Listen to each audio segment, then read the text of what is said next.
আসসালামু আলাইকুম এভরিওয়ান, কেমন আছেন সবাই? অনেক দিন পর ভিডিও আপলোড করলাম। লং টাইম আপনাদের সাথে ভিডিও শেয়ার করা হয় না, তো ভাবলাম এখন আবার নতুন করে ভিডিও আপলোড করা শুরু করি। ইদানিং আমার খুব একা একা লাগে, কথা বলার জন্য শুধু মানুষ খুঁজতে থাকি। যেহেতু আমার জীবনে মানুষ নাই ওরকম মন খুলে কথা বলার জন্য, তাই ভাবলাম আপনাদের সাথে এখন থেকে ভিডিও শেয়ার করব, আমার মনের কথাগুলো শেয়ার করব। তো আজকে শুক্রবার ছিল, প্রতি শুক্রবারে আমাদের বাজার করা হয়। তো আজকে বাজারে দেখলাম অনেকগুলো বিস্কিট নিয়ে আসছে, যদিও নর্মালি আমি বিস্কিট খাই না। আর এখানে রান্না হচ্ছিল কচু দিয়ে চিংড়ি, ওটাই আমি দেখতেছিলাম একটু মাঝখান দিয়ে যেয়ে।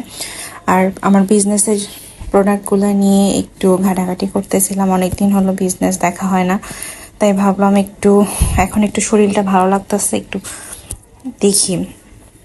আর এই যে আমার বিজনেসের ফ্লাওয়ার ভাস, এটার ছবি তুলতেছিলাম, ফটোগ্রাফি করতেছিলাম।